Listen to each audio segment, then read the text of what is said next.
मैं सोनिका चौधरी, आप सभी का स्वागत है आपके अपने YouTube channel study with Sonika Chaudhary में।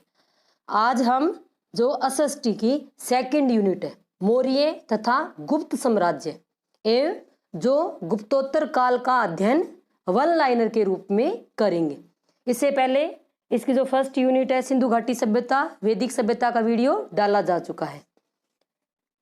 अब इसके क्वेश्चन आंसर्स। इंडिका का लेखक कौन है? मैक्सनिस। मैक्सनिस कौन था? सेल्यूकस का राजदूत। और किसके दरबार में आया था? चंद्रगुप्त मौर्य के दरबार में। अब नेक्स्ट है कि मैक्सनिस किसका राजदूत था? किसका? सेल्यूकस का। ये रीट में क्वेश्चन आया हुआ है। भारतीय इतिहास में पहली बार लोगों के जन्म व मृत्यु का पंजीयन किस काल में हुआ था? जो जन्म व मृत्यु का यानी जो जनगणना किसके काल में? मौर्य काल में। नेक्स्ट है सम्राट अशोक के किस वृहद शिलालेख में पड़ोसी देशों के का इसमें वर्णन किया गया? तो किस में? जो 13वां शिलालेख है जो सबसे महत्वपूर्ण है उसमें जो पड़ोसी देशों के का वर्णन किया गया है। नेक्स्ट है कि रामपुरवा का वर्षभ शीर्ष वाला अशोक स्तंभ किस राज्य में? तो ये कहाँ है? रामपुरवा वाला बिहार में। अभी जो फर्स्ट ग्रेड का प्रश्न हुआ था तो उसमें भी ये स्तंभ से रिलेटेड एक क्वेश्चन आया था। भारत का राष्ट्रीय चिन्ह कहां से लिया गया है? कहां से लिया गया है? सारनाथ स्तंभ से लिया गया है। अब नेक्स्ट है कि मगध साम्राज्य की स्थापना किसने की थी? मगध नहीं है, ये मौर्य साम्राज्य है कि मौर्य साम्राज्य की स्थापना किसने की थी? चंद्रगुप्त मौर्य ने। चंद्रगुप्त की साम्राज्य स्थापना में सहायता किसने की थी? उसका जो गुरु था कौटिल्य, जिसे हम चाणक्य के नाम से भी जानते हैं, उसने क्या है? चंद्रगुप्त की मदद की थी। चाणक्य के विचार हमें किस पुस्तक में मिलते हैं? अर्थशास्त्र में। इसका नाम अर्थशास्त्र है लेकिन इसका विषय क्या है? राजनीति। और इसमें टोटल 7 अध्याय हैं। चंद्रगुप्त ने किस वंश की स्थापना की थी? चंद्रगुप्त ने किसकी स्थापना की थी? मौर्य वंश की। मौर्य वंश के महत्वपूर्ण शासक कौन कौन? चंद्रगुप्त, उसका पुत्र बिंदुसार व पुत्र कौन? अशोक। मौर्य साम्राज्य की राजधानियां कौन से नगर थे? मौर्य साम्राज्य की राजधानी पाटलिपुत्र बिहार, उज्जैन मध्य प्रदेश तथा तक्षशिला जो वर्तमान में कहाँ है? पाकिस्तान में। मौर्य काल में प्रजा द्वारा स्वेच्छा से राजा को उपहार देना क्या कहलाता था? क्या कहलाता था? नजराना। मैक्सनिस किसका राजदूत था? किसका? सेल्यूकस निकेटर का। मैक्सनिस किसके दरबार में रहा था? किसके दरबार में आया था? चंद्रगुप्त मौर्य के दरबार में आया था। और इसने क्या कहा था कि इसके क्या है समय में इतनी जनता निर्भय थी कि लोग घरों में क्या है? ताले नहीं लगाते थे। और इसने जो पाटलिपुत्र की पूरी उसका नगर वगैरह की इसमें वर्णन किया था। अब नेक्स्ट है कि चंद्रगुप्त के बाद अगला मौर्य सम्राट कौन था? तो चंद्रगुप्त के बाद अगला मौर्य सम्राट कौन था? बिंदुसार। किस मौर्य सम्राट को इतिहासकार स्ट्रेबो ने एलिट्रोकेडस कहा है? किसको कहा है? बिंदुसार को। अब नेक्स्ट है कि बिंदुसार को यूनानी लेखकों ने क्या कहा है? यूनानी लेखकों ने बिंदुसार को क्या कहा है? एमित्रोचेटस कहा है। नेक्स्ट है कि किस इतिहासकार ने बिंदुसार को अमित्रघात कहा है? अमित्रघात किसने कहा है? फ्लीट ने। अमित्रघात किसने कहा? फ्लीट महोदय ने। अब नेक्स्ट है बिंदुसार के समय तक्षशिला में 2 विद्रोह हुए थे। 2 विद्रोह, तो उसमें इसका जो वर्णन है वो कहाँ मिलता है? जो दिव्यावदान जो धर्म ग्रंथ है उसमें इसका वर्णन मिलता है। 2 विद्रोह हुए थे तो उसमें जो विद्रोह हुआ था उसमें सबसे पहले उस विद्रोह को दबाने के लिए किसको भेजा था? अशोक को भेजा था। और बाद में जो इसका पुत्र था सुसीम उसको भेजा था।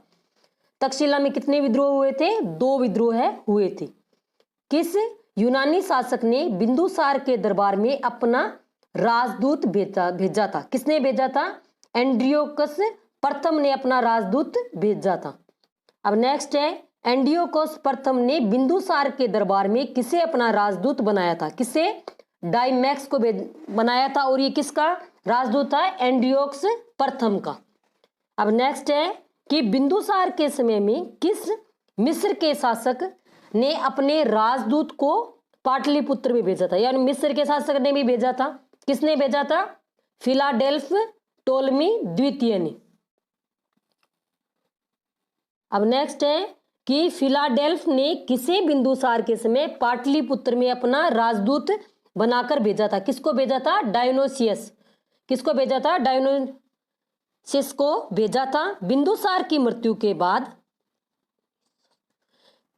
मौर्य साम्राज्य की गद्दी को किसने संभाला था? बिंदुसार का पुत्र कौन था? अशोक। लेकिन जो बिंदुसार था वो अपने पुत्र सुसीम को बनाना चाहता था, लेकिन शासक कौन बना? अशोक। राजगद्दी के लिए अशोक का सत्ता संघर्ष कितने समय तक चला? कितने समय तक? 4 वर्ष तक। नेक्स्ट है कि अशोक का राज्याभिषेक कब हुआ? कब हुआ? 269 ईस्वी में। अब नेक्स्ट है कि अभिलेखों में अशोक को किस नाम से संबोधित किया गया है? अब किस नाम से संबोधित किया गया है? देवनाम प्रिय, देवनाम प्रियदर्शी व राजा, ये इसका नाम मिलता है। लेकिन इसका जो स्वयं का नाम सर्वप्रथम किस अभिलेख में अशोक का नाम मिलता है? किस में मिलता है? जो मास्की और जो गुजरा अभिलेख है उसमें इसके स्वयं का नाम जो अशोक है उसका उल्लेख मिलता है। अब नेक्स्ट है, अशोक ने किस नदी के किनारे श्रीनगर बसाया था? श्रीनगर किसके किनारे बसाया था? वितस्ता नदी, जिसे हम व्यास के नाम से जानते हैं। वितस्ता नदी पर श्रीनगर के बसाए जाने का वर्णन कहां से मिलता है? राजतरंगिणी। राजतरंगिणी के रचयिता कौन है? कल्लण।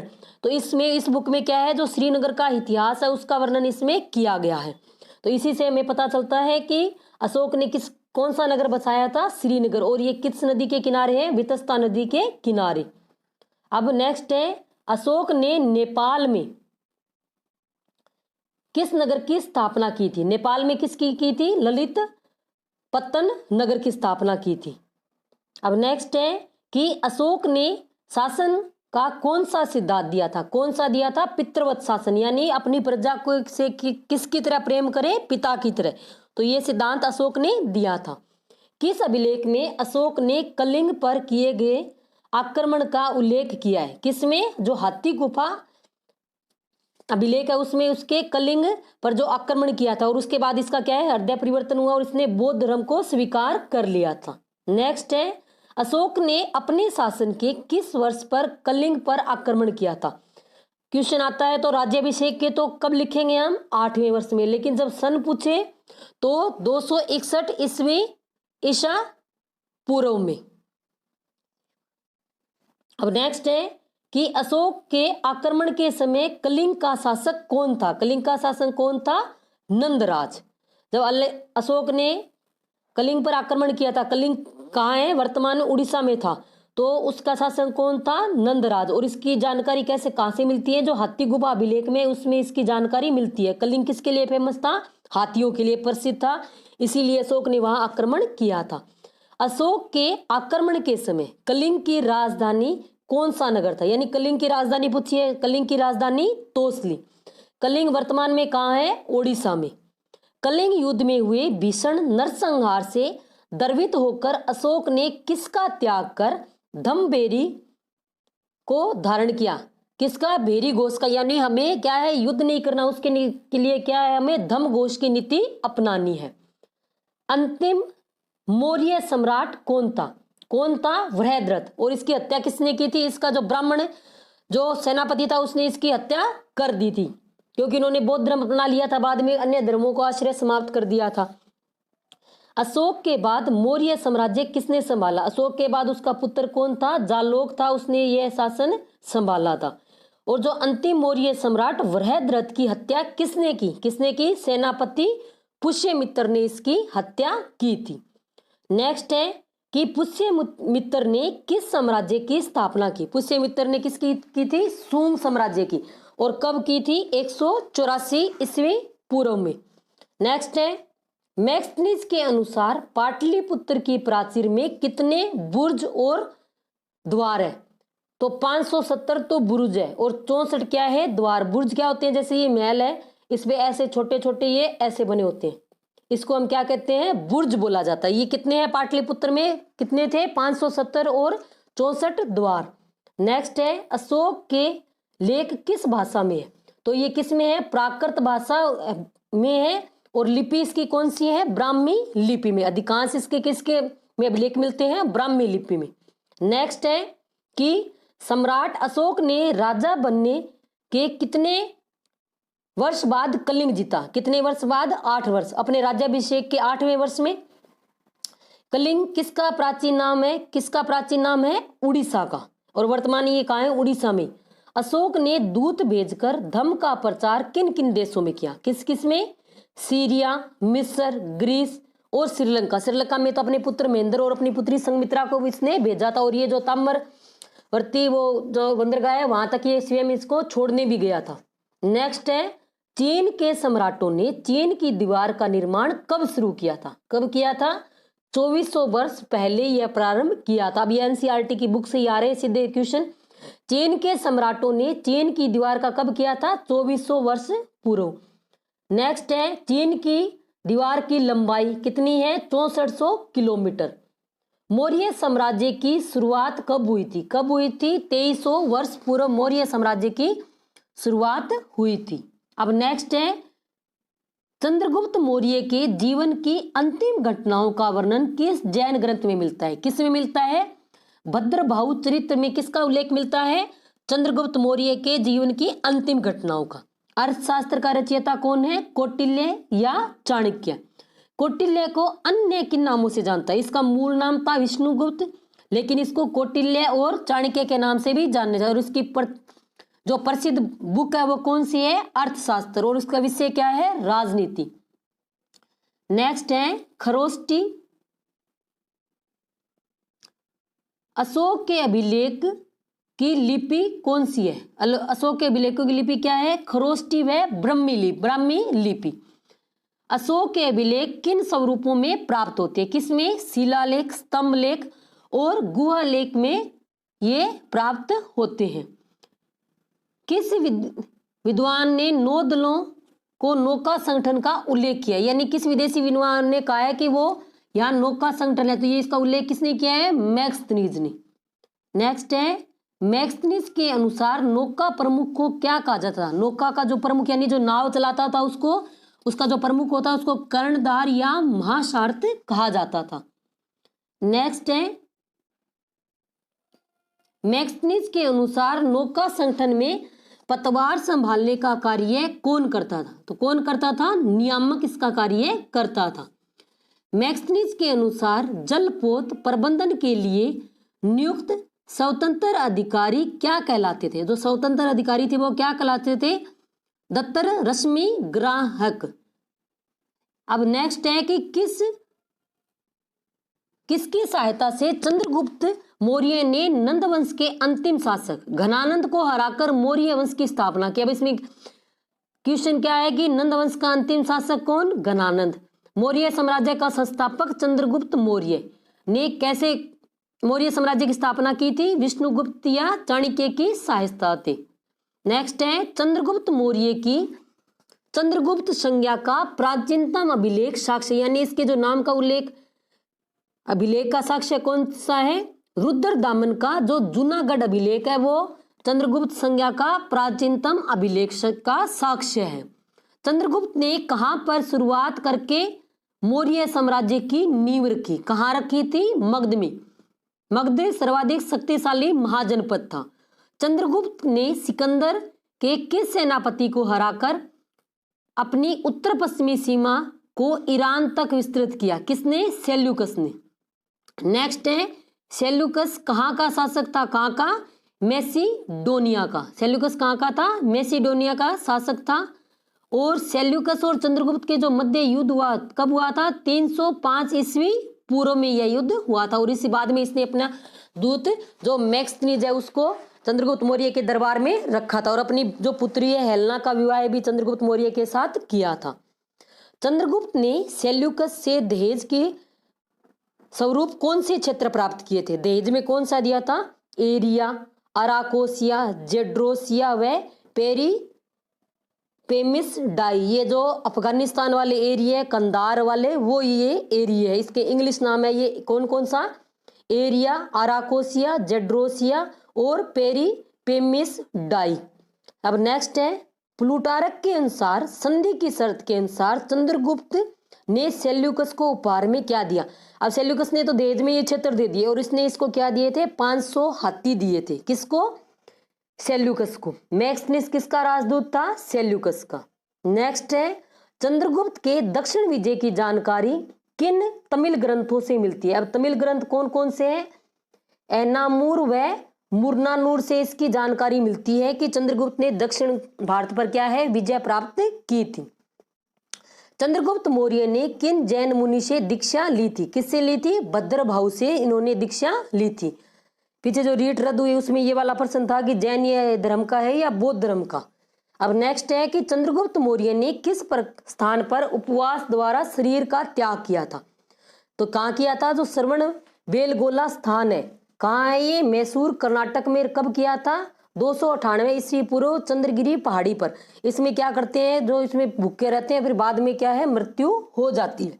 तो इन्होंने इस पद्धति से अपना शरीर का त्याग किया था। कहाँ किया था, श्रवण गोल बेला में। नेक्स्ट है कि अशोक के धम्म के प्रमुख सिद्धांत क्या थे। तो क्या थे, सहिष्णुता, अहिंसा, आडंबरहीनता, लोक कल्याण और पवित्र नैतिकता। वर्तमान में सभी धर्मों के भी यही क्या है, प्रमुख सिद्धांत है। प्रजा के नैतिक उत्थान के लिए अशोक द्वारा प्रस्तुत आचारों की संहिता को क्या कहा जाता है, इसको क्या कहा जाता है, धम्म कहा जाता है। नेक्स्ट है, अशोक के धम्म का बुनियादी सिद्धांत क्या था, क्या था, अहिंसा। अशोक ने किसका त्याग कर दिया था, हिंसा का त्याग कर दिया था। किसके बाद, कलिंग युद्ध के बाद।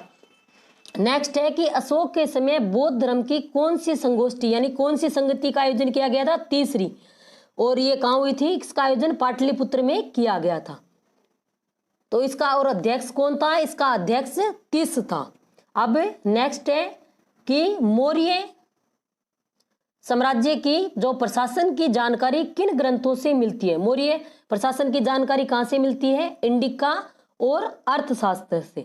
नेक्स्ट है, मौर्य प्रशासन में अधिकारी की नियुक्ति से पूर्व उनकी योग्यता को परखने के लिए एक परीक्षण का किया जाता, यानी नौकरी पे रखने के लिए एक परीक्षण होता था, उसको क्या कहते थे, उपदा परीक्षण बोला जाता था। नेक्स्ट है, मौर्य साम्राज्य में राजा का सलाह देने वाला आंतरिक परिषद को क्या कहा गया था, आंतरिक परिषद को क्या कहा गया था, मंत्रिण कहा गया था। नेक्स्ट है, मौर्य प्रशासन के शीर्ष राज्याधिकारी क्या कहलाते थे। जो शीर्ष राज्याधिकारी थे वो तीर्थ कहलाते थे। और जो इन अधिकारी यानी तीर्थों की संख्या कितनी थी, ये टोटल 18 थी। अब नेक्स्ट है कि मौर्य काल में नगर प्रबंधन हेतु कितनी समितियों का उल्लेख किया। नगर प्रबंधन के लिए 6 समितियां थी और प्रत्येक में क्या थे, 5-5 सदस्य होते थे। नेक्स्ट है कि कौटिल्य ने अर्थशास्त्र में सेना का मुख्य अंग किसे बताया, किसे बताया है, चतुरंग बल को सेना का प्रमुख अंग बताया है। मौर्य काल में सेना का नेतृत्व करने वाला क्या कहलाता था, नायक कहलाता था। जो नेतृत्व करता है वो हमेशा ही क्या होता है, नायक होता है। नेक्स्ट है कि मौर्य काल में गुप्तचरों को क्या कहा जाता, क्या कहलाता था, संस्था और संचार। जो संस्था होते थे वो तो एक ही शहर में क्या रह के है, जो गुप्त सूचनाएं थे राजा को देते थे, लेकिन जो संचार वाले होते थे वो राज्य के विभिन्न भागों में घूमकर क्या करते थे, सूचना इकट्ठी करते थे। नेक्स्ट है कि मौर्य प्रशासन में राजकोष का मुख्य अधिकारी क्या कहलाता था, क्या कहलाता था, सन्निदाता इसको मुख्य अधिकारी थे। यानी शनि भगवान की जब कृपा होगी तभी हमें राजकोष मिलेगा। नेक्स्ट है कि मौर्य साम्राज्य को कितने प्रांतों में विभक्त किया गया था। तो कितने में विभक्त किया गया था, 4 में। कौन कौन सा, उत्तरापंत, दक्षिणापंत, अवंती व मध्य प्रांत। नेक्स्ट है, मौर्य प्रशासन में प्रांतों का विभाजन किन में किया गया था। तो किन में किया गया था, विषय या आहार में इसका विभाजन किया गया था। अगर वीडियो अच्छा लग रहा है तो लाइक करें, शेयर करें और चैनल को सब्सक्राइब करें और पास में जो बेल आइकन है उसको भी प्रेस करें ताकि आने वाले हर वीडियो का नोटिफिकेशन आपको मिलता रहे। अपना टेलीग्राम चैनल भी है स्टडी विद सोनिका चौधरी नाम से, उसको भी आप ज्वाइन करें। नेक्स्ट है कि किस विजय के बाद हर्ष ने बौद्ध संगोष्ठी का आयोजन किया था, किस किया था, ये इसमें हर्ष दे रखा है, ये मिस प्रिंट है मेरे को यहाँ लग रहा है अशोक ने। तो कलिंग उड़ीसा विजय में। मगध की राजधानी कौन सा नगर था, मगध की राजधानी राजगृह या राजगीर। नेक्स्ट है कि पाटलिपुत्र वर्तमान को मगध की राजधानी कब बनाया गया था? तो कब बनाया गया था? 4वीं शताब्दी में इसको मगध की राजधानी बनाया गया था। नेक्स्ट है कि अशोक के पश्चिमोत्तर से मिले अभिलेख किस भाषा में, यानी जो भारत के जो पश्चिमी भाग है इधर से जो अभिलेख मिले वो किस में है? अराइमेक व जो यूनानी लिपि में। इसको द्विभाषीय अभिलेख के नाम से भी जाना जाता है। अब नेक्स्ट है कि कौटिल्य किसके गुरु थे? कौटिल्य किसके थे? चंद्रगुप्त मौर्य के। कौटिल्य की प्रसिद्ध रचना कौन सी है? अर्थशास्त्र। मौर्य साम्राज्य के प्रमुख 5 राजनीतिक केंद्र कौन से थे? कौन से थे? पाटलिपुत्र, तक्षशिला, उज्जैनी, तोसली और स्वर्णगिरी। तोसली किसकी राजधानी है? कलिंग की। अशोक के धर्म के प्रचार प्रसार के लिए किस नाम से अधिकारियों की नियुक्ति की थी? अशोक ने जो अपने क्या है धर्म का प्रचार करने के लिए किसको नियुक्त किया था? धम्म महामात्र को। नेक्स्ट है किन शासकों ने अपने नाम के आगे देवपुत्र की उपाधि लगाई थी? किसने लगाई थी? जो कुषाण शासक है वो स्वयं को क्या कहते थे? देवपुत्र। नेक्स्ट है कौन से शासक मूर्तियों के माध्यम से स्वयं को देव तुल्य प्रस्तुत करते थे? कौन? कुषाण। और कुषाण वंश का सबसे प्रसिद्ध शासक कौन था? कनिष्क। अब नेक्स्ट है कि प्रयाग प्रशस्ति की रचना किसने की थी? प्रयाग प्रशस्ति की रचना किसने की थी? हरिसेन। और ये कवि हरिसेन किसके दरबार का कवि था? समुद्रगुप्त का। और यह समुद्रगुप्त का दरबारी कवि था। और प्रयाग प्रशस्ति में किसका उल्लेख है? समुद्रगुप्त की विजयों का इसने उल्लेख किया है। नेक्स्ट है शुरुआती जातक कथाएं। जातक कथाएं क्या है? जो भगवान बुद्ध की पूर्व जन्म की गाथाएं किस में है? जातक ग्रंथों में। वो किस भाषा में है? पाली भाषा में। नेक्स्ट है मनुस्मृति ग्रंथ की रचना किस भाषा में की है? मनुस्मृति की संस्कृत में। हर्षचरित किसकी रचना है? हर्षचरित किसकी है? बाण भट्ट की। नेक्स्ट है ब्राह्मणों को दान दिए जाने वाला भूमि का भाग क्या कहलाता था? क्या कहलाता था? अग्रहर कहलाता था। चंद्रगुप्त मौर्य का राज्यारोहण कब हुआ था? कब हुआ था? 321 ईस्वी पूर्व में। मौर्य साम्राज्य का अंत कब हुआ था? तो 185 ईस्वी पूर्व में इसका साम्राज्य का अंत हुआ था। और अंतिम शासक कौन था? वृहद्रथ। और इसकी मृत्यु किसने की थी? पुष्यमित्र ने की थी। और बाद में कौन से वंश की स्थापना की थी? सोंग वंश की स्थापना की थी। अब नेक्स्ट है कि अशोक द्वारा बौद्ध धर्म का प्रचार करने के लिए भेजे गए प्रचारक। तो इसने कलिंग युद्ध के बाद क्या है? बौद्ध धर्म अपनाया था। तो उसके बाद इसने अनेक प्रचारक भेजे थे। सोन व उत्तरा ये कहाँ गए थे? स्वर्ण भूमि पेंगू में ये गए थे। महेंद्र व संघमित्रा इसके स्वयं के पुत्र और पुत्री हैं। सिंहल वर्तमान श्रीलंका। महारक्षित यवन प्रदेश, रक्षित वनवासी उत्तरी कनाडा में ये गए थे। अब नेक्स्ट है गुप्त साम्राज्य। पहले क्या था? मौर्य साम्राज्य। गुप्त साम्राज्य का राजनीतिक और प्रशासन तथा भारतीय संस्कृति के प्रति योगदान। गुप्त साम्राज्य की स्थापना श्री गुप्त द्वारा कब की गई थी? 240 ईस्वी में हुई थी। इस वंश ने लगभग 200 वर्षों तक शासन किया। किसने? गुप्त वंश ने। गुप्त वंश के शासन काल में भारतीय संस्कृति परंपरा सबसे अधिक समृद्ध हुई। गुप्त वंश का प्रथम प्रतापी शासक चंद्रगुप्त प्रथम था, जो वो 319 से 20 ईस्वी में शासक बना था। गुप्त काल को भारतीय संस्कृति का स्वर्ण काल कहा जाता है। चंद्रगुप्त प्रथम के बाद समुद्रगुप्त तथा फिर चंद्रगुप्त द्वितीय विक्रमादित्य गुप्त वंश के प्रतापी शासक हुए। अब गुप्त वंश के कौन कौन से? चंद्रगुप्त, समुद्रगुप्त और चंद्रगुप्त द्वितीय, जिसे हम विक्रमादित्य के नाम से जानते हैं। नेक्स्ट है अब इसके महत्वपूर्ण क्वेश्चन आंसर, जिसमें अभी तक रेट में जितने भी क्वेश्चन आए हुए हैं और बाकी सभी वन लाइनर। कर्मचारी वेतन भोगी है, जबकि किसान क्या है? राजा की भूमि जोतते हैं। चीनी यात्री का यह कथन किस शासक के संदर्भ में कहा गया है? चंद्रगुप्त द्वितीय के समय के बारे में यह कहा गया है। और ये किसने कहा था? फाहियान ने। लोग घरों में ताले नहीं लगाते, ऐसा फाहियान ने किसके लिए कहा है? चंद्रगुप्त विक्रमादित्य, जो गुप्त काल का शासक था। पहले मैंने शायद बताया था मौर्य, वो मौर्य शासक नहीं है, वो गलती होगी तो माफ करना। कि इसमें यह है कि कहाँ लगाते थे? चंद्रगुप्त विक्रमादित्य जो गुप्त सम्राट था, इसके समय में लोग क्या है, घरों में ताला नहीं लगाते। ये इसका वर्णन किसने कहा है? फाहियान ने। भारतीय इतिहास में स्वर्ण युग किस काल के लिए है?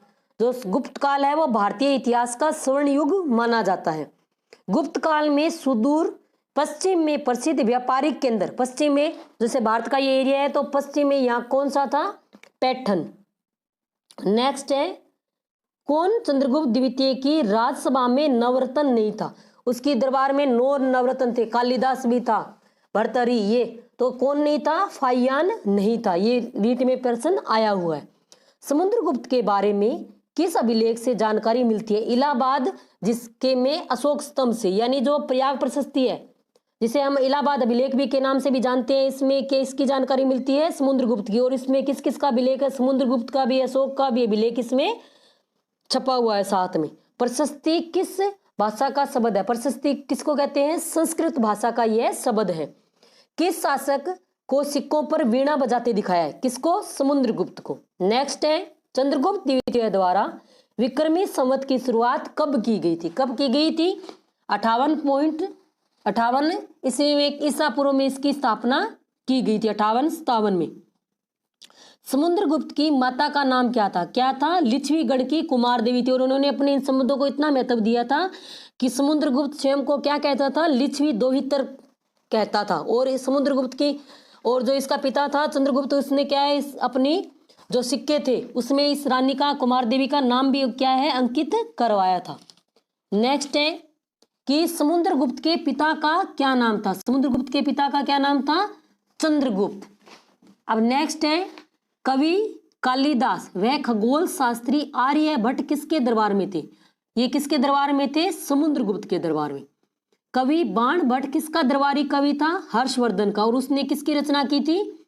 हर्षचरित की रचना की थी। नेक्स्ट है, चीनी यात्री हवेन सांग किसके दरबार में आया था? तो किसके दरबार में आया था? हर्षवर्धन के दरबार में यह आया था। हर्षवर्धन कहाँ का शासक था?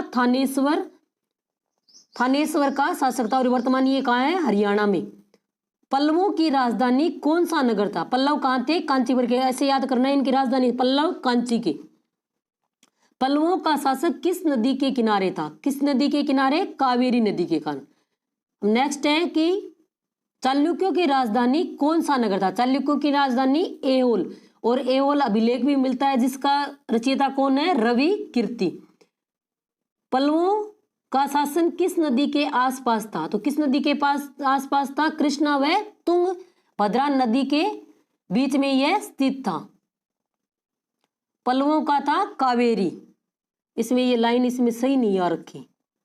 अब ये देखते हैं कि चालुक्यों का राज्य किन नदियों के बीच स्थित था? चालुक्यों का कहाँ था? कृष्णा व तुंगभद्रा।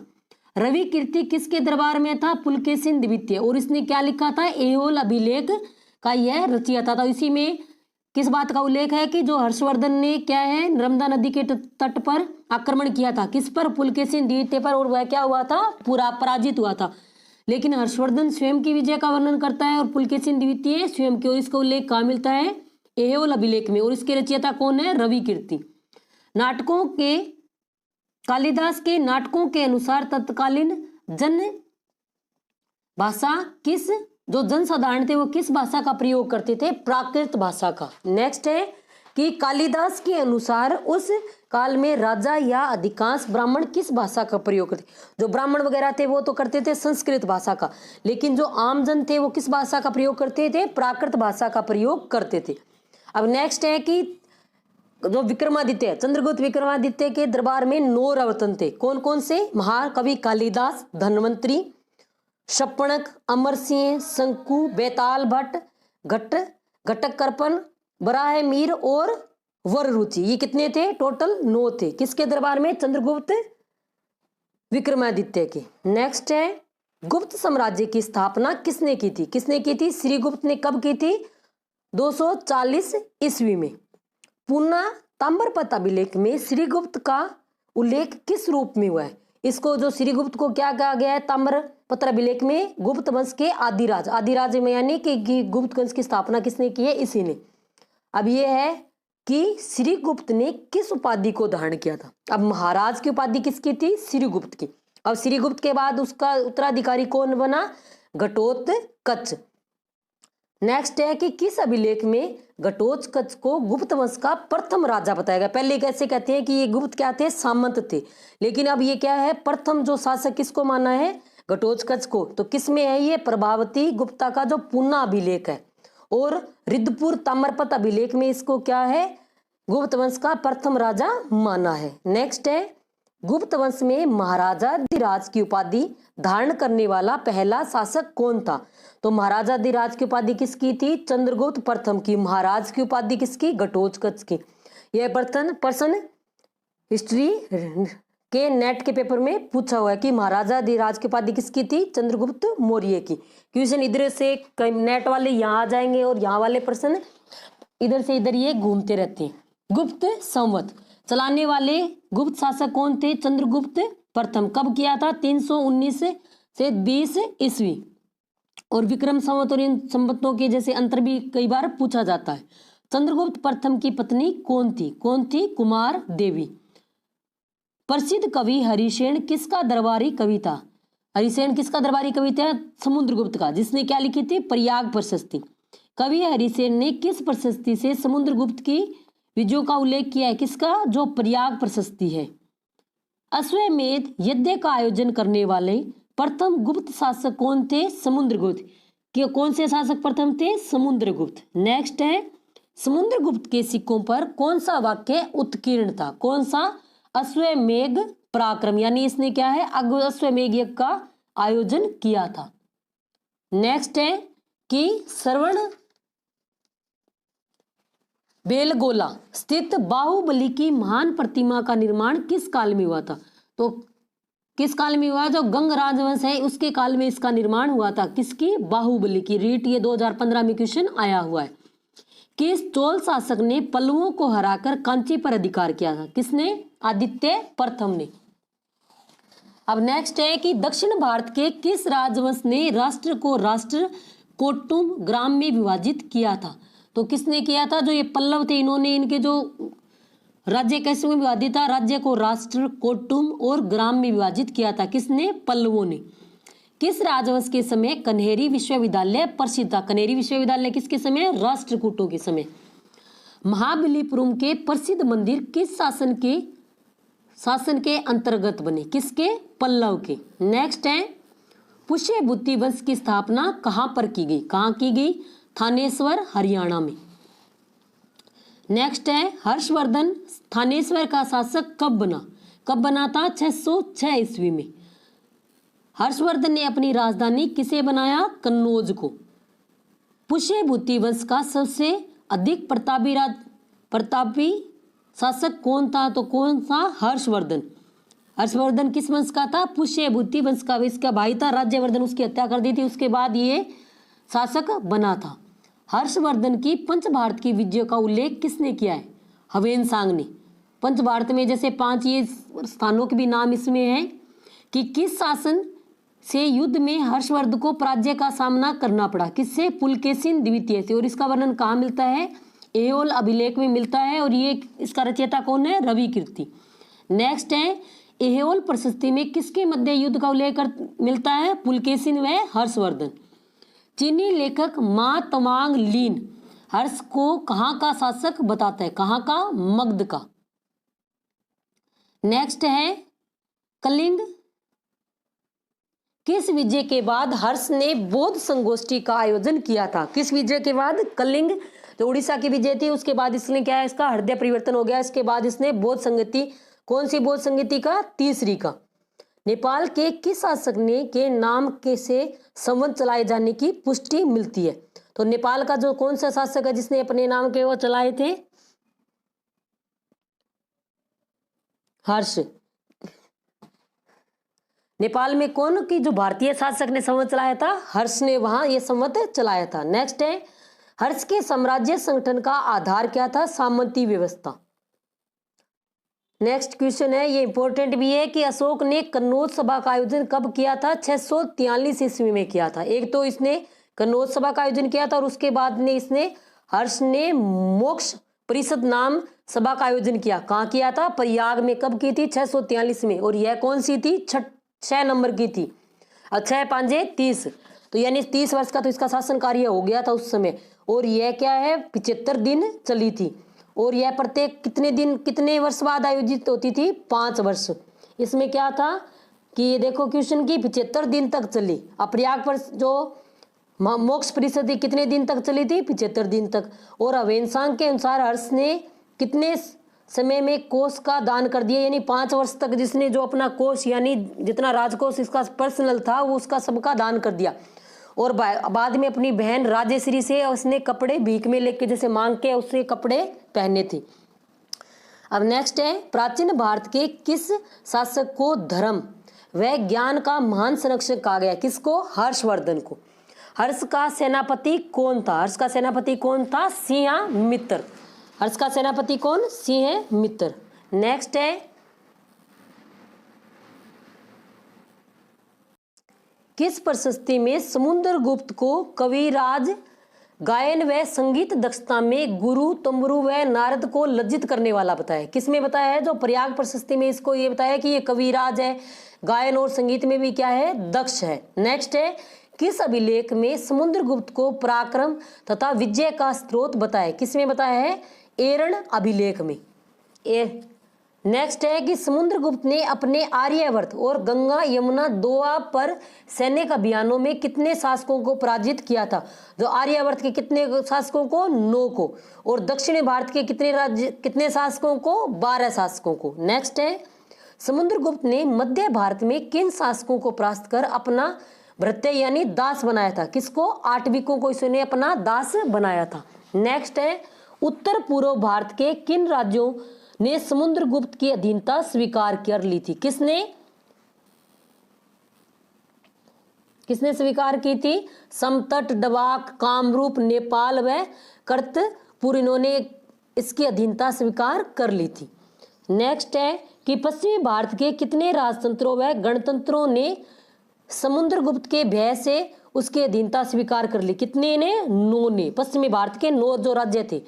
नेक्स्ट है, किस विदेशी राज्यों ने समुद्रगुप्त के भय से मैत्री याचना, आत्मनिवेदन, वो कन्योपायन यानी हमारी अपनी बेटी का विवाह किससे कर दिया? राजा से, शासक याचना और आदि नीतियों का अनुसरण किया? किस किसने?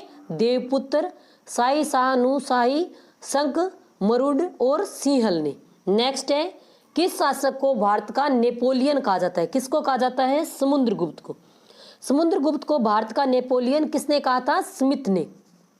नेक्स्ट है, समुद्रगुप्त का कौन सा पुत्र गुप्त साम्राज्य का शासक बना? समुद्रगुप्त का पुत्र कौन था? चंद्रगुप्त द्वितीय, जिसे हम विक्रमादित्य के नाम से जानते हैं। नेक्स्ट है कि समुद्रगुप्त समस्त गुप्त शासकों में जो सर्वाधिक शक्तिशाली किसको माना जाता है? चंद्रगुप्त द्वितीय को। नेक्स्ट है, उज्जैन को अपनी दूसरी राजधानी किसने बनाया था? जो चंद्रगुप्त द्वितीय, उसने उज्जैन को अपनी दूसरी राजधानी बनाया था। चीनी। नेक्स्ट क्वेश्चन है कि चंद्रगुप्त द्वितीय के काल में कौन सा चीनी यात्री भारत आया था? कौन आया था? फाहियान आया था। और इसने क्या लिखा था कि लोग घरों में ताले नहीं लगाते थे और इसके जो महल का वर्णन किया है, लेकिन इसने क्या है कहीं भी चंद्रगुप्त द्वितीय के नाम का उल्लेख नहीं किया है। कालिदास व अमर सिंह जैसे विद्वान किस महान शासक के दरबार में रहते थे? किसके? चंद्रगुप्त द्वितीय के। किस गुप्त शासक ने शकों को पराजित कर चांदी के सिक्के जारी किए? किसने? चंद्रगुप्त द्वितीय ने। नेक्स्ट है, चंद्रगुप्त द्वितीय ने किस शक शासक को परास्त किया? किसको? रुद्रसेन तृतीय को। अब नेक्स्ट है कि चंद्रगुप्त द्वितीय ने किस वाकाटक शासक से अपनी पुत्री का विवाह किया? किससे? रुद्रसेन द्वितीय से। चंद्रगुप्त द्वितीय के बाद अगला गुप्त शासक कौन बना था? कुमारगुप्त प्रथम। नेक्स्ट है, हवेनसांग ने कुमारगुप्त प्रथम का क्या नाम बताया? क्या नाम बताया है? शकरा द्वितीय। हवेनसांग को क्या नाम दिया था इसने? शकरा द्वितीय। हवेनसांग ने कुमारगुप्त को। नालंदा विश्वविद्यालय का संस्थापक कौन है? कुमारगुप्त प्रथम। नेक्स्ट है कि किस गुप्त शासक ने विक्रमादित्य की उपाधि धारण की थी? तो किसने की थी? स्कंदगुप्त ने। विक्रमादित्य की उपाधि तो चंद्रगुप्त की थी, इसमें स्कंदगुप्त दे रखा है। चंद्रगुप्त विक्रमादित्य। नेक्स्ट, ये इसमें टाइपिंग में इसमें मिस्टेक है बुक में। हूणों से गुप्त साम्राज्य की रक्षा करने वाला शासक कौन था? हूणों से किसने की थी? स्कंदगुप्त ने। अंतिम गुप्त शासक कौन था? अंतिम गुप्त शासक विष्णुगुप्त था। और अंतिम मौर्य शासक कौन था? वृहद्रथ। किसकी मृत्यु के बाद से गुप्त वंश का पतन प्रारंभ होते गया था? स्कंदगुप्त। स्कंदगुप्त के समय में क्या हुआ था? हूणों ने आक्रमण किया था और उसके बाद इसका जो क्या है, पतन प्रारंभ हो गया था। गुप्त वंश को अंतिम रूप से किसने समाप्त किया? जो बंगाल के गोडों ने इस पर आक्रमण किया और इनको इस वंश का नाश कर दिया। नेक्स्ट है कि इतिहासकार डॉक्टर हेमचंद्र चौधरी ने गुप्तों के पतन का कारण क्या मानना है? क्या मानना है? बौद्ध धर्म के प्रति जो इसका झुकाव था, इस कारण इनका क्या हो गया? पतन हो गया। और ऐसे ही क्या थे, जो मौर्य थे वो भी किसकी तरफ झुके हुए थे? बौद्ध धर्म की। इसके बाद भी वो उनकी जो शासन तंत्र था वो कमजोर होता चला गया। उन्हें बाद में युद्ध नीति का त्याग करने के कारण उनका पतन हो गया। प्राचीन भारत में स्थापत्य कला, मूर्ति एवं चित्रकला आदि क्षेत्रों में विकास की चरम सीमा किस काल में प्राप्त होती है? तो किस काल में होती है? गुप्त काल में। अब नेक्स्ट है कि गुप्तकालीन मंदिर किस शैली में बनाए गए? किस शैली में बनाए गए हैं? जो नागर शैली में। गुप्तकालीन मंदिर किस में थे? नागर शैली में ये मंदिर बनाए गए हैं। नेक्स्ट है गुप्तकाल में मूर्ति कला के प्रधान केंद्र कौन कौन से थे? कौन से थे? मथुरा, सारनाथ व पाटलिपुत्र। नेक्स्ट है कि शिव के जो अर्धनारीश्वर यानी इधर तो पार्वती मैया को दिखाते हैं, इधर शिव को, तो उसकी रचना किस समय हुई थी? गुप्त काल में। और जो गंगा यमुना, जो गंगा के उनके जो मूर्तियां बनने लगी थी नदियों की, इस ये भी गुप्त काल के अंदर ही। नेक्स्ट है गणमती, स्थिरमती व शीलभद्र नामक कुलपतियों का संबंध किससे था? ये कुलपति किसके थे? जो नालंदा विश्वविद्यालय के। कौन कौन से? गणमती, स्थिरमती और शीलभद्र। नेक्स्ट है कि भाष्य नामक ग्रंथ की रचना किसने की थी? तो किसने की थी? भास्कर प्रथम ने भाष्य नामक ग्रंथ की रचना की थी। भास्कर प्रथम ने आर्यभट्ट के किन ग्रंथों पर टीका लिखी है? अब आर्यभट्ट के जो ग्रंथ है कौन कौन से? 10 गीतिक सूत्र और आर्यष्टिक स्तक, इन पे इसने टीका लिखी थी। नेक्स्ट है कि रोमन तथा पोलिस नामक ज्योतिष सिद्धांत का प्रतिपादन किसने किया था? ज्योतिष सिद्धांत का प्रतिपादन किसने किया? वराहमिहिर ने। पंच सिद्धांतिका, व्रत संहिता, व्रत जातक आदि ग्रंथों की रचना किसने की थी? तो किसने की थी इनकी रचना? वराहमिहिर ने इनकी रचना की थी। अब नेक्स्ट है कि गुरुत्वाकर्षण सिद्धांत का प्रतिपादन किस खगोल शास्त्री ने किया था? तो किसने किया था? जो ब्रह्मगुप्त है, इन्होंने इसका प्रतिपादन किया था। कौन सा? गुरुत्वाकर्षण सिद्धांत का। जबकि हम क्या मानते हैं? न्यूटन ने इसका किया था। प्रसिद्ध आयुर्वेदिक ग्रंथ अष्टांग हृदय की रचना किसने की थी? अष्टांग हृदय की रचना किसने की थी? पाल कौटिल्य ने। नेक्स्ट है कि पारद का आविष्कार किस रसायन ने किया था? तो किसने किया था? पारद, ये पारा का किसने किया था? नागार्जुन ने।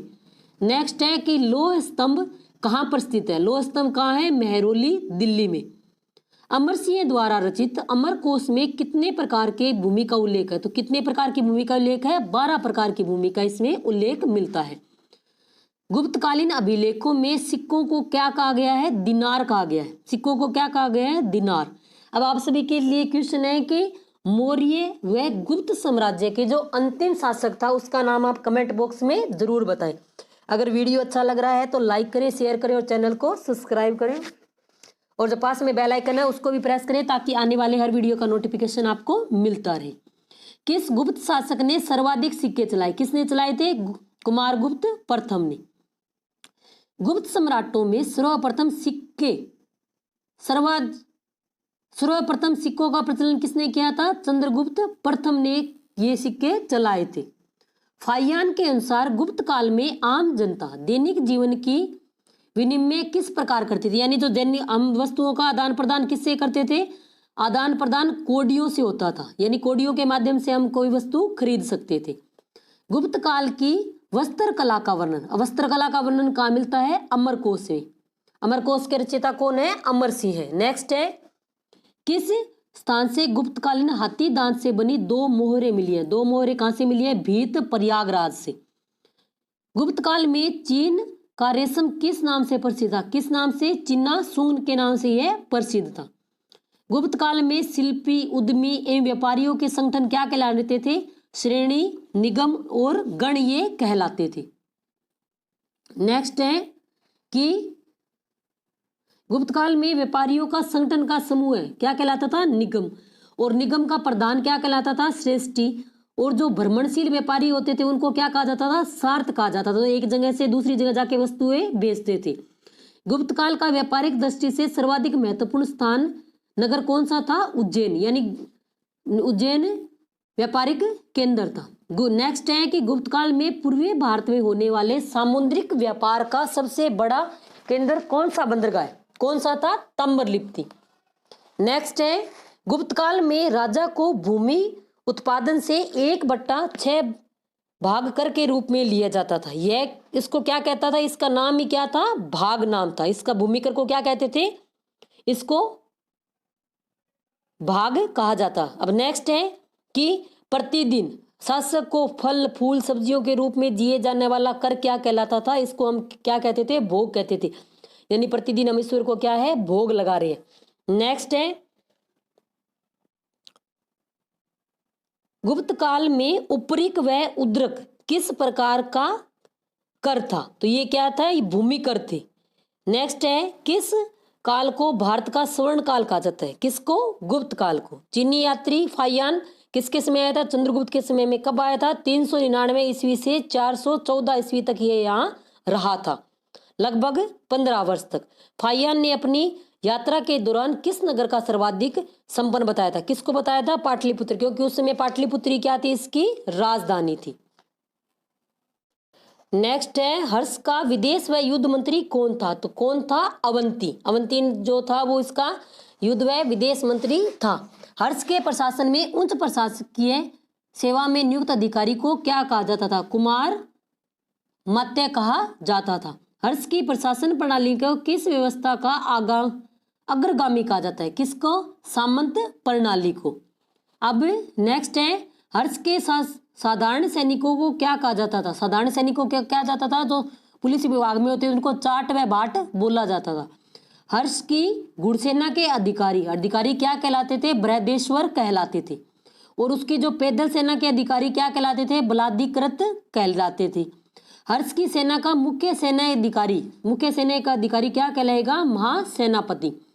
हर्ष का साम्राज्य कितने भागों में विभक्त था? कितनों में? 3, भुक्ति, विषय आदि में यह विविधता। 2 में, किसमें? भुक्ति और विषय। नेक्स्ट है कि हर्षकालीन ग्राम व्यवस्था में ग्राम का मुखिया क्या कहलाता था? क्या कहलाता था? ग्राम पटलिक कहलाता था। नेक्स्ट है हर्षकालीन ग्राम व्यवस्था के ग्राम के मुखिया को क्या कहते थे? कर्णिक कहा जाता था। और हर्ष के समय में कर प्रचलित थे। कितने? 3 प्रकार के। कौन सा? भाग, हिरण्य और बलि। अब जो हिरण्य क्या है? जो नगद लिया जाता था, जो नगद कर था वो हो गया हिरण्य। और भाग क्या था? भूमि कर। भाग कौन सा कर था? भूमि कर। हर्ष के काल में कृषि उत्पादों में सम्राट का हिस्सा कितना था? तो कितना था? 6वां भाग, यानी 1/6 भाग क्या है? हम राजा को देंगे। नेक्स्ट है चीनी यात्री ह्वेनसांग किसके समय आया? हर्ष के समय। ह्वेनसांग की शासन की भारत यात्रा के दौरान कौन सा नगर सूती वस्त्रों के लिए कौन सा प्रसिद्ध था? मथुरा सूती वस्त्र का प्रमुख केंद्र था। ये वर्णन किसने किया है? ह्वेनसांग ने। भीलमाल की यात्रा, भीलमाल जालोर जो राजस्थान में, उसकी यात्रा किसने की थी? ह्वेनसांग ने। नेक्स्ट है चीनी यात्री इत्सिंग ने बिहार का भ्रमण कब किया था? तो 672 ईस्वी में इसने बिहार का भ्रमण किया था। नेक्स्ट है किस शासक को 7वीं सदी में भारत का सर्वश्रेष्ठ नायक है? 7वीं शताब्दी में हर्षवर्धन। और हर्ष की मृत्यु के बाद क्या है? भारत छोटे छोटे भागों में विभक्त हो गया। बाद में कौन सा काल आया था? राजपूत काल। अष्टदाई की रचना किसने की थी? पाणिनि। यह संस्कृत का इनका ग्रंथ है अष्टदाई, तो इसके रचयिता पाणि। अष्टदाई में किस राजवंश की जानकारी? अष्टदाई में जो दक्षिणी भारत के जो चोल शासक है इनके बारे में जानकारी मिलती है। नेक्स्ट है कि चोलों का जो शासकीय चिन्ह क्या था? उनका शासकीय चिन्ह क्या था? बाघ। और इनकी राजधानी क्या थी? उत्तरी मनलूर। किसकी? चोलों की। चोलों की पहली राजधानी कौन सी थी? अब इनकी पहली राजधानी कौन सी थी? उत्तरी मनलूर थी। और आगे क्या है कि चोल राजवंश का पहला शासक कौन था? तो पहला शासक उरुपहरे और इलनजेत चेन्नी इसका क्या था, शासक था। और इसे अपनी राजधानी किसने बनाया था, उरेयूर ने बनाया था। नेक्स्ट है कि चोल प्रशासन में राजा के निजी सहायकों को क्या कहा जाता था, तो निजी सहायक होते थे उनको क्या कहा जाता था।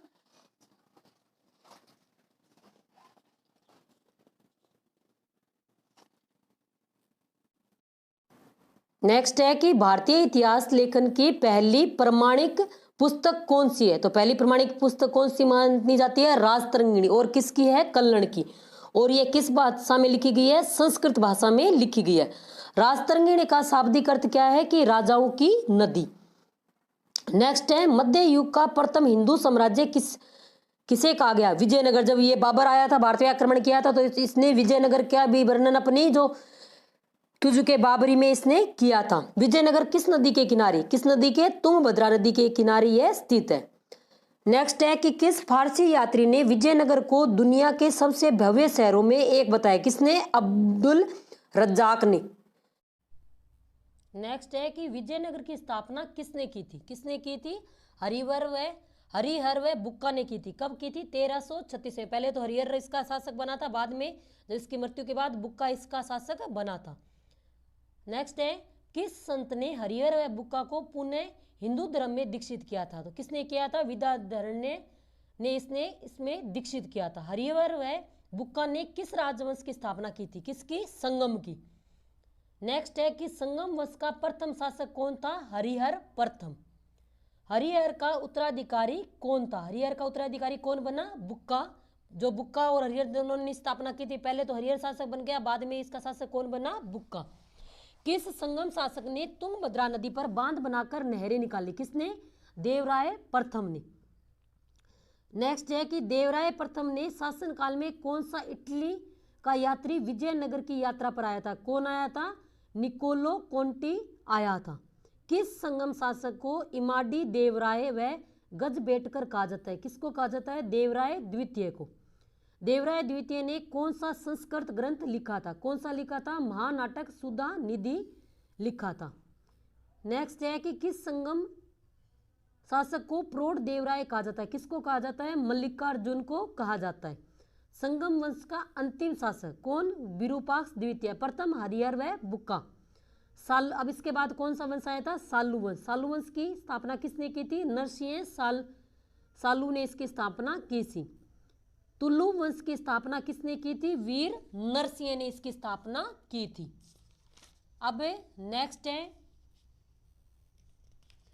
सिकंदर भारत में कितने समय तक रहा था, कितने समय तक रहा था, यह 19 माह तक भारत में रहा था।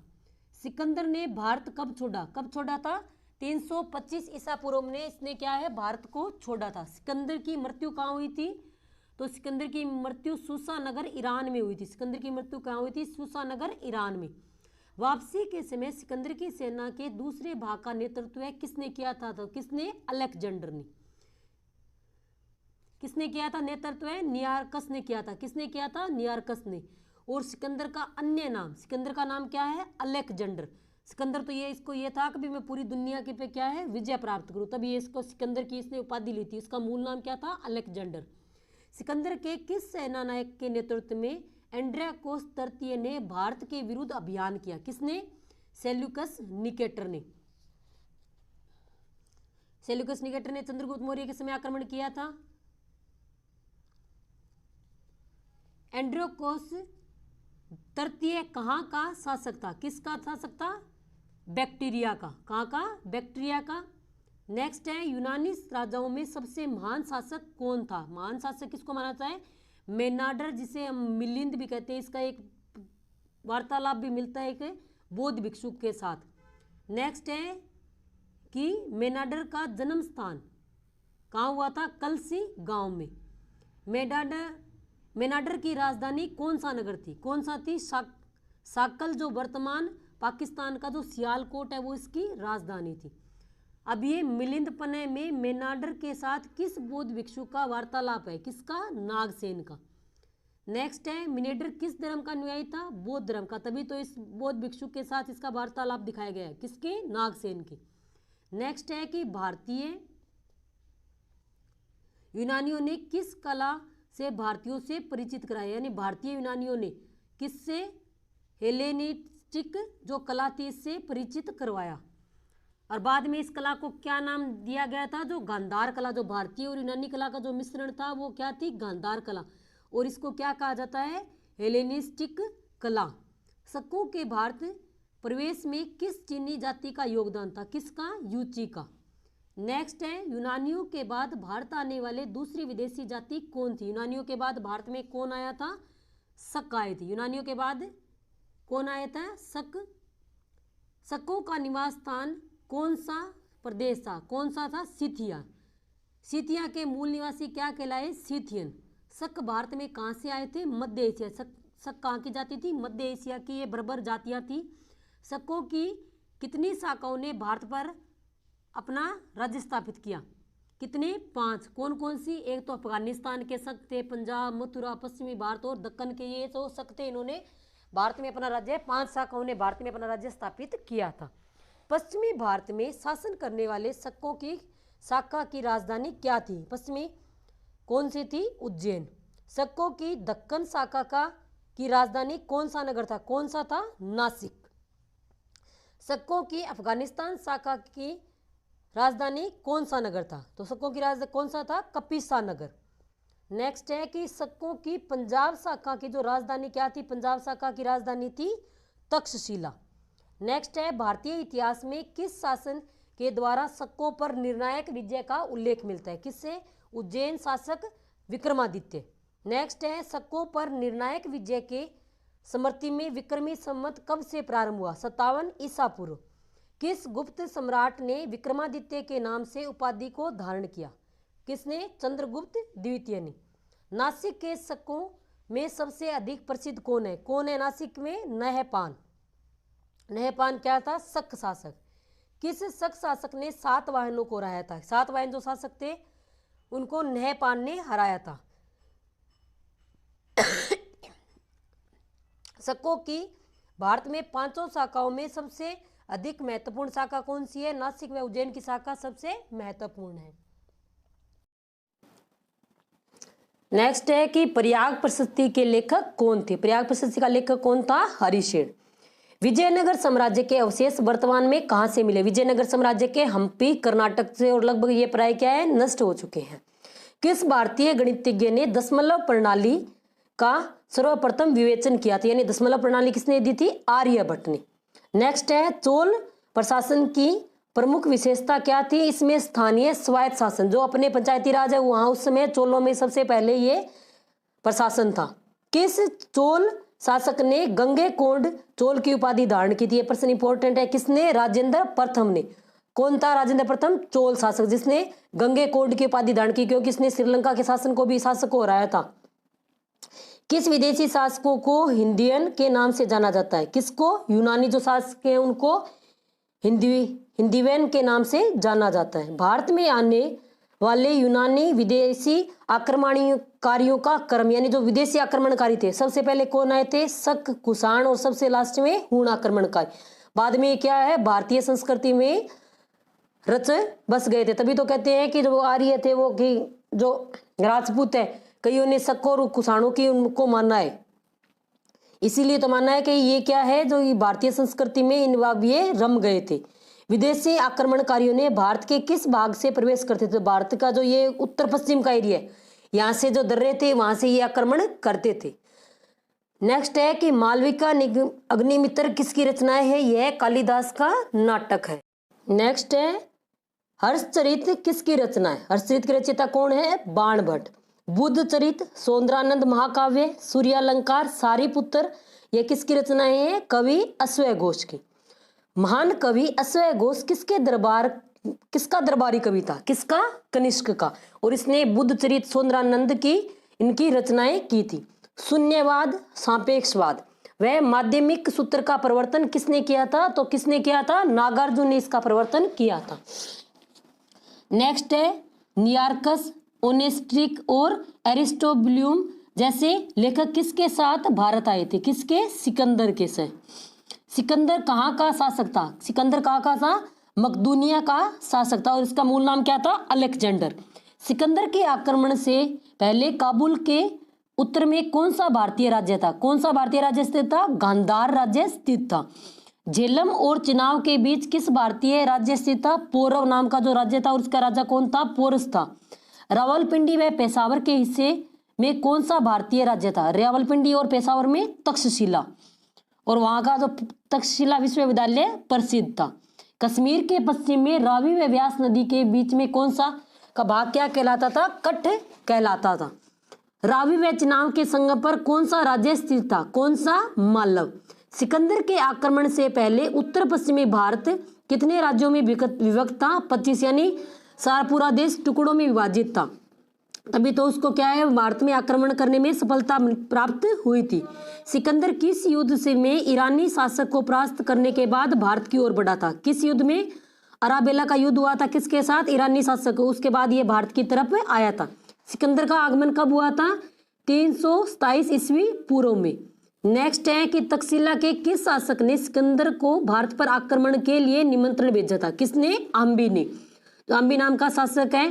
नेक्स्ट है हिंदू कुश को पार करने पर किस भारतीय शासक ने सिकंदर का स्वागत किया कि हाँ हमारे देश में आओ, हम तुम्हारा स्वागत करते हैं? कौन है? शशिगुप्त। हमारी क्या थी? एकता नहीं थी, तभी तो क्या है विदेशियों ने हम पर 200 साल तक भी शासन इन्होंने किया था। सिकंदर की सेना के उस भाग का नेतृत्व किसने किया जिसे सिंधु का पुल बनाने का कार्य सौंपा गया था? यानी पहले भारतीय प्रवेश करने के लिए क्या है, सिंधु नदी पर पुल बनाया, तो उस पुल बनाने का नेतृत्व किसने किया था? हेफरिस्तियन व परदिकस ने इसका नेतृत्व किया था। भारत के उत्तर पश्चिमी सीमा पर सिकंदर का प्रतिरोध सर्वप्रथम किसने किया? किसने किया? अस्मको या अस्सायनों ने इसका से किया था। किस स्थान पर अनेक भारतीय शासकों ने सिकंदर की अधीनता स्वीकार की? किसने? तक्षशिला, जो वर्तमान कहाँ है, रावलपिंडी का जो एरिया था। पोरस तथा पुरु कहाँ का शासक था? पौरव का।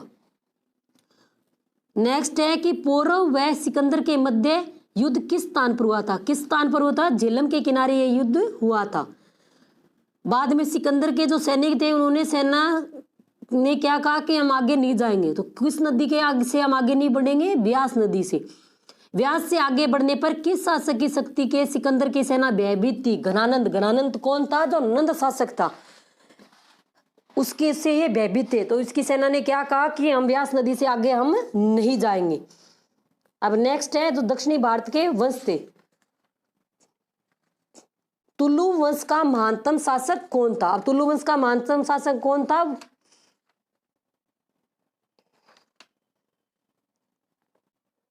वोडियार। तुलु वंश का महान शासक कौन था? कृष्ण देव राय। कौन था? कृष्ण देव राय। नेक्स्ट है अराविडु वंश की स्थापना किसने की थी? अराविडु वंश की स्थापना किसने की थी?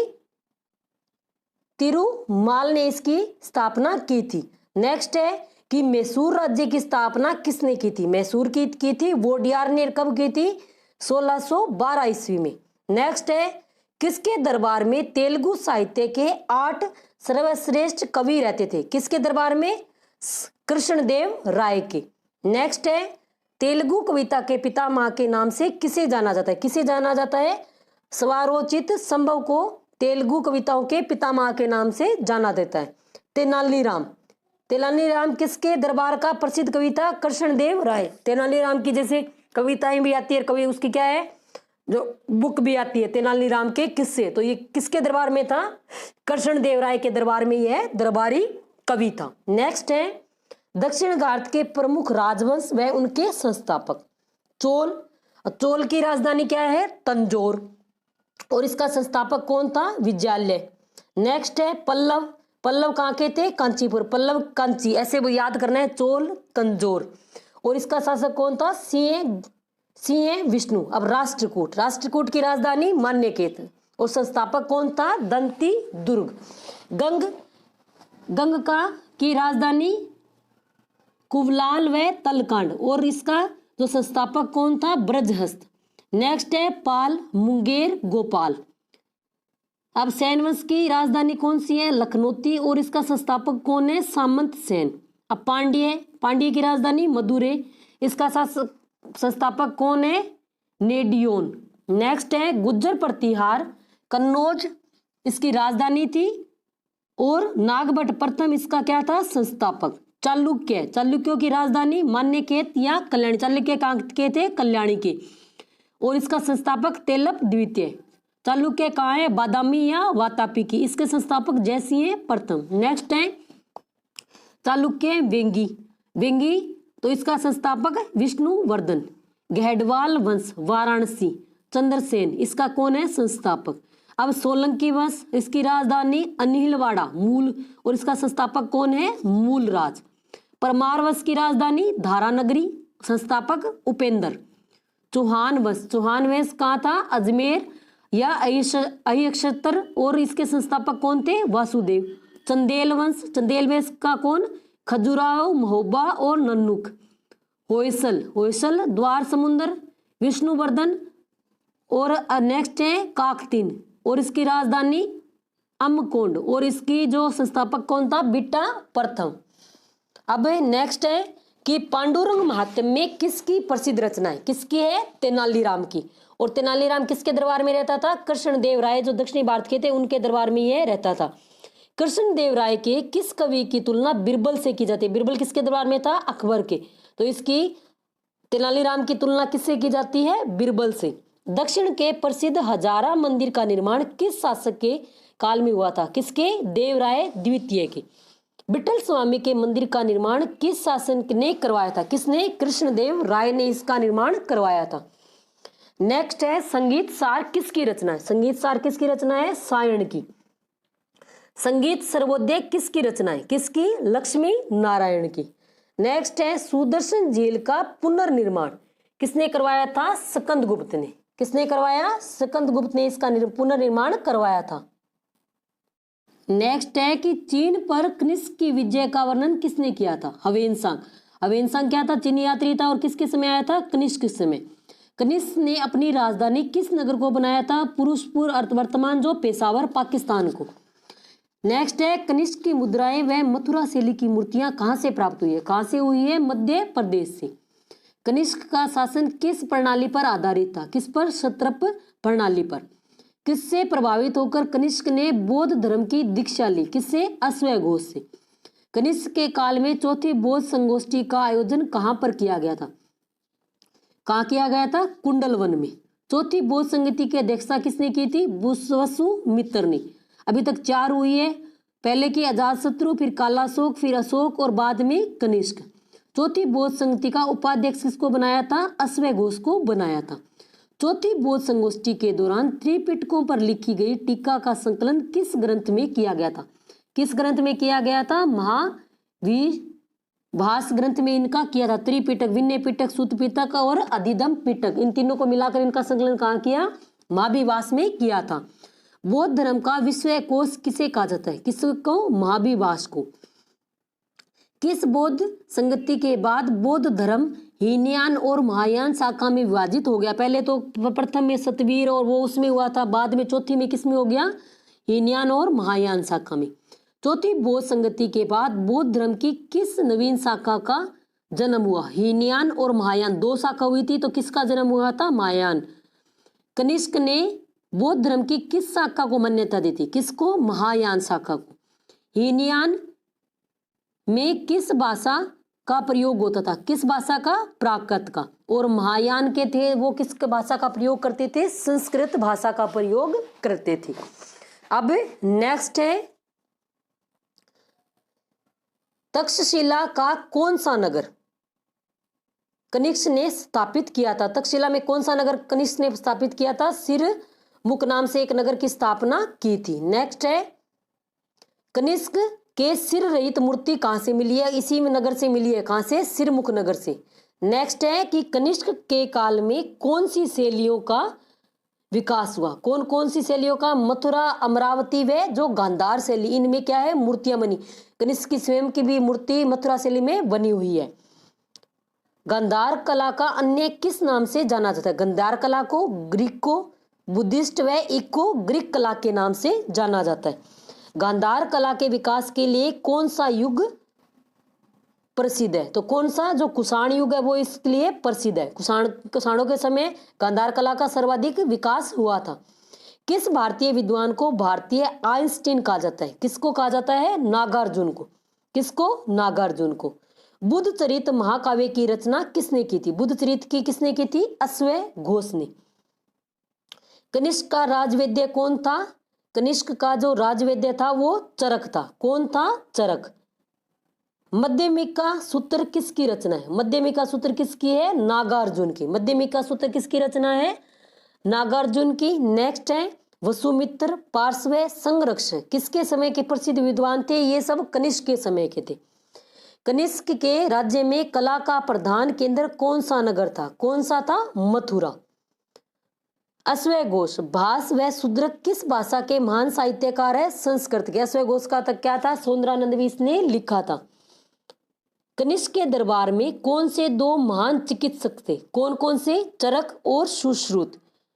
चरक की चरक संहिता लिखी हुई है। कनिष्क के दरबार में कौन से महान चिकित्सक? चरक व सुश्रुत। नेक्स्ट है तांबे के कुषाण कालीन सिक्के किसकी नकल थे? किसके थे? जो रोमन स्वर्ण मुद्राएं थे उनकी ये नकल थे। बुद्ध की यूनानी शैली की मूर्तियां किस यूनानी देवता के समान है? किस देवता के समान? जो अपोलो यूनानी देवता उसके समान क्या है? भगवान बुद्ध की मूर्तियां। शक संवत की शुरुआत कब से मानी जाती है? शक संवत 78 ईस्वी। नेक्स्ट है कि भारत में मुद्रा का व्यापार प्रचलन किस युग की देन है? मुद्रा का प्रचलन किस युग की देन है? कुषाण युग की। मथुरा के कौन से क्षेत्र से कुषाण कालीन संस्कृति से 7 प्रस्तर प्राप्त हुए, यानी 7 भाग प्राप्त हुए? तो किससे? शोक क्षेत्र से।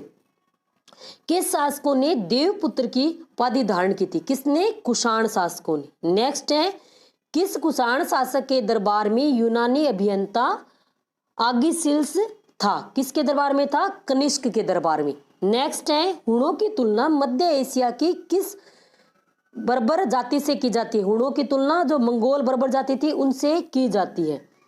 नेक्स्ट है हुणों द्वारा चलाए गए सिक्के क्या कहलाते थे? हुणीय सिक्के कहलाते थे। नेक्स्ट है हुणों की उत्पत्ति किससे मानी जाती है? तो काकेशस से इसकी उत्पत्ति मानी जाती है। नेक्स्ट है कि हुणों की उत्पत्ति किससे मानी जाती है? काक से इनकी उत्पत्ति मानी जाती है। हुणों जाति का चीन के किस प्रदेश से संबंध था? किससे थे? हुनाव प्रदेश से। नेक्स्ट है कि हुणों के किस शासक ने सर्वप्रथम भारत में अपनी स्थायी निवास बनाया था? किसने? तोरमान ने। बाद में इसके किस हुण शासक ने पंजाब को अपने अधीन किया था? किसने? मिहिरकुल। मिहिरकुल क्या था? हुण शासक था। नेक्स्ट है हुणों का सबसे अधिक प्रतापी शासक कौन था? प्रतापी शासक कौन सा माना जाता है? तोरमान। नेक्स्ट है तोरमान की भारत में राजधानी कौन सी थी? पवेया नगरी, ग्वालियर के निकट इसकी राजधानी थी। किसकी? तोरमान की। हुणों के अत्याचार का सामना किस स्थानीय शासक ने किया? किसने? यशोवर्मन में बलादित्य ने इसका सामना किया था। भारत में सर्वप्रथम हुणों को किसने हराया था? किसने? यशोवर्मन ने हराया था। जब गुप्त काल था, स्कंद गुप्त के भी समय में हुणों ने आक्रमण किया था। नेक्स्ट है कि जो हुण है वो किस धर्म के अनुयायी माने जाते हैं? किस धर्म के? ये शैव धर्म के अनुयायी थे, यानी भगवान शिव को ये मानते थे। मूर्ति कला की किस शैली में बुद्ध के घुंघराले बाल, यानी भगवान बुद्ध कैसे घुंघराले बाल दिखाएंगे? किस शैली में? गांधार शैली में। नेक्स्ट है कि शकों की 2 शाखाएं कौन सी थी? कौन सी? पार्थियन व बैक्ट्रियन। त्रिपिटकों का संबंध किससे है? त्रिपिटक किसमें थे? बौद्ध धर्म में। बौद्ध धर्म का विभाजन किसके समय हुआ? कनिष्क के समय। कौन सी शाखा? हीनयान और महायान। हुणों का सर्वाधिक संघर्ष किससे चला था? स्कंदगुप्त। उसके बाद ही क्या है, उसके समय मौर्य साम्राज्य का गुप्त जो काल था उसका साम्राज्य का काफी नुकसान हुआ था और इसके बाद इसका पतन प्रारंभ हो गया था और सर्वाधिक लंबा संघर्ष भी इसी के साथ चला था। अब नेक्स्ट है इनमें ये बताएगी कि पल्लवों में क्या थे। पल्लव में पहले प्रांत या राष्ट्र, फिर कोट्टम और ग्राम। राष्ट्रकूटों में राष्ट्र, विषय, भुक्ति, बाद में ग्राम। चोल शासकों में किस में विभाजित किया गया था साम्राज्य को? मंडलम, कोट्टम, नाडु व कुर्रम। अब नेक्स्ट क्वेश्चन है कि किस राष्ट्रकूट प्रधान ने स्वयं को चालुक्य राज्यों से स्वतंत्र करके एक नए राजवंश की स्थापना की? राष्ट्रकूट के संस्थापक कौन था? दंती ध्रुव। गुर्जर प्रतिहार राजवंश का संस्थापक ब्राह्मण कौन था? गुर्जर प्रतिहार का संस्थापक किससे माना जाता है? हरिश्चंद्र को। कश्मीर के राजाओं का इतिहास सर्वप्रथम किसने वर्णन किया? कल्लण में। कल्लण ने कहा किया? राजतरंगिणी संस्कृत भाषा में। चाहे मानो चौहानों का सबसे प्रसिद्ध शासक कौन था? पृथ्वीराज तृतीय, जिसके समय में क्या है? तराइन का प्रथम और द्वितीय युद्ध हुआ था। चोल वंश की नींव किसने रखी थी? विजयालय ने। चोल साम्राज्य को किसने समाप्त किया था? मल्लिक काफूर ने इसको समाप्त किया था। दक्षिण भारत में किसानों की बस्तियों को क्या कहलाते थे? उड़ कहलाती थी। और जो चोल शासन के दौरान गांवों का जो समूह होता था, समूहों को क्या बोला जाता? नाडु। और किसानों की बस्तियां उर। अब नेक्स्ट है कि चोल अभिलेखों में गैर ब्राह्मण किसान स्वामी को भूमि को क्या कहा जाता था? क्या कहा जाता था? वेलन वगाई कहा जाता था। नेक्स्ट है कि चोल अभिलेखों में ब्राह्मणों को उपहार में दी गई भूमि को क्या कहा गया था? क्या कहा गया था? ब्रह्मादेय कहा गया था। चोल अभिलेखों में जैन संस्थानों को दान में दी गई भूमि को क्या कहा गया? क्या कहा गया था? पल्ली चंदम कहा गया था। चोल अभिलेखों में मंदिरों को उपहार में दी गई भूमि को क्या कहा गया? क्या कहा गया था? तिरुनमट्टुकनी देवदान। नेक्स्ट है पांड्य राज्य किसके उत्पादन के लिए प्रसिद्ध था? किसके लिए? मोतियों के उत्पादन के लिए।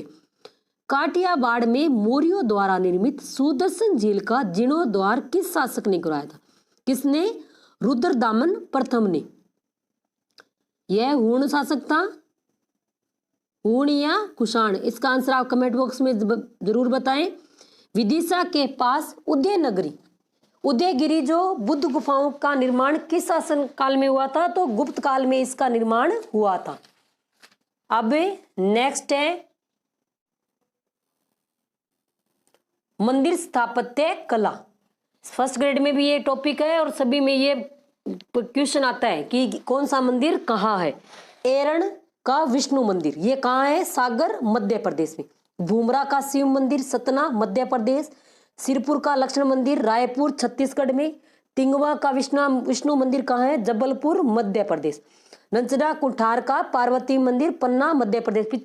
भीतरगांव का कृष्ण मंदिर कहाँ है? कानपुर उत्तर प्रदेश में। पीछे फर्स्ट ग्रेड में क्वेश्चन आया था कि निम्न में से कौन सा मंदिर है जो मध्य प्रदेश में नहीं? एक यूपी का मंदिर दे रखा था भीतरी गांव का ये, और ये क्वेश्चन आया था, तो यह इंपॉर्टेंट है सभी। पिपरिये का विष्णु मंदिर सतना मध्य प्रदेश। नेक्स्ट है कि देवगढ़ का दशावतार मंदिर ललितपुर उत्तर प्रदेश। दिलवाड़ा जैन मंदिर सिरोही कहाँ है? राजस्थान में। विरूपाक्ष मंदिर कहाँ है? हम्पी कर्नाटक में। नेक्स्ट है मीनाक्षी मंदिर मदुरै तमिलनाडु। अंकोरवाट का विष्णु मंदिर कहाँ है? कंबोडिया में। कोणार्क का सूर्य मंदिर कहाँ है? कोणार्क ओडिशा। जगन्नाथ मंदिर ये कहाँ है? ओडिशा में। जगन्नाथ मंदिर कहाँ है? ओडिशा में। संस्कृत व नेक्स्ट है कि संस्कृत व तमिल भाषा के लगभग 8000 अभिलेख एकत्रित करने का कार्य सर्वप्रथम किसके द्वारा किया गया था? किसके द्वारा? कोलिन मैकेंजी के द्वारा। कब किया गया था? 1810 में। अभिलेखों का अध्ययन क्या कहलाता है? क्या कहलाता है? एपिग्राफी कहा जाता है। नेक्स्ट है कि संस्कृत ग्रंथों में कुल शब्द का प्रयोग किसके लिए किया गया? कुल किसको कहा जाता था? परिवार को। संस्कृत ग्रंथों में जाति से क्या तात्पर्य था? कि बंधुओं का जो बड़ा समूह है वो क्या कहलाती है? जाति। नेक्स्ट है कि महाभारत की कहानी के दोनों दल कौन? कौरव व पांडव किस वंश के थे? कुरु वंश के। कौरव तो कौन कहलाए थे? जो धृतराष्ट्र के बेटे थे, और पांडव जो पांडु के बेटे थे। गोत्र से बाहर विवाह को क्या कहा जाता है? गोत्र से अपने यानी गोत्र से विवाह जो बाहर विवाह करेंगे उसको बहिर् विवाह कहा जाता है। मनुस्मृति का संकलन कब हुआ था? 200 ईस्वी पूर्व से 200 ईस्वी के मध्य। मनुस्मृति में विवाह के कितने प्रकार बताए? कितने प्रकार बताए हैं? 8 प्रकार। रामायण महाकाव्य की रचना पहली बार कब हुई थी? रामायण की कब हुई थी? 500 ईस्वी पूर्व, और महाभारत काव्य की 400 ईस्वी पूर्व। पाणिनि की रचना अष्टाध्यायी की रचना कब हुई थी? 500 ईस्वी पूर्व में हुई थी। जब ये किसकी हुई थी? रामायण की। तमिल संगम साहित्य की रचना कब हुई थी? कब हुई थी? 200 ईस्वी पूर्व। अब नेक्स्ट है कि संस्कृत में पुराणों का संकलन कब किया गया था? जो एनसीईआरटी की किताबें उसमें एक्यूरेट डेट नहीं दे रखी, ऐसे ही दे रखा है कि 200 ईस्वी में जैन ग्रंथों का शुरू में किस भाषा में संकलन किया गया था? किस भाषा में? प्राकृत भाषा में। सांची पर लिखी गई प्रारंभिक पुस्तक भिल्सा टॉप्स किसके द्वारा लिखी गई थी? किसके द्वारा? अलेक्जेंडर कनिंघम के द्वारा। विजयनगर की स्थापना हरिहर बुक्का ने की थी। कब की थी? 1336 में। ये हिस्ट्री सेकंड ग्रेड में ये टॉपिक है विजयनगर वाला। विजयनगर साम्राज्य का अन्य किस नाम से जाना जाता है? किसके? कर्नाटक साम्राज्य। विजयनगर साम्राज्य का सबसे प्रसिद्ध शासक कौन था? कृष्णदेव राय। और इसके दरबार में कौन था? तेनालीराम। कृष्णदेव राय की प्रसिद्ध रचना कौन सी है? प्रसिद्ध रचना अमुक्त मल्यद तेलुगु भाषा में। कौन सी भाषा में? तेलुगु भाषा में। कृष्णदेव राय का संबंध किस वंश से? कृष्णदेव राय किस वंश से था? तुलुव वंश का यह था। विजयनगर साम्राज्य किस नदी के किनारे स्थित है? किस नदी के? तुंगभद्रा नदी के। एलोरा गुफाओं का निर्माण किस शासकों ने करवाया था? राष्ट्रकूटों ने। नेक्स्ट है त्रिमूर्ति के नाम से कौन सी गुफा विख्यात है? कौन सी? जो एलिफेंटा की गुफा है। किस धर्म को राष्ट्रकूटों ने संरक्षण दिया था? राष्ट्रकूट क्या थे? जैन धर्म को मारने वाले थे। भुवनेश्वर तथा पुरी का जो मंदिर है वो किस शैली में बना है? वो नागर शैली में बने हुए मंदिर है। इस यूनिट में इतना ही। अब हमारी ये सेकंड यूनिट कंप्लीट हो गई है। अगर वीडियो अच्छा लगा है तो लाइक करें, शेयर करें और चैनल को सब्सक्राइब करें और पास में जो बेल आइकन है उसको भी प्रेस करें ताकि आने वाले हर वीडियो का नोटिफिकेशन आपको मिलता रहे। आज के लिए इतना ही। धन्यवाद।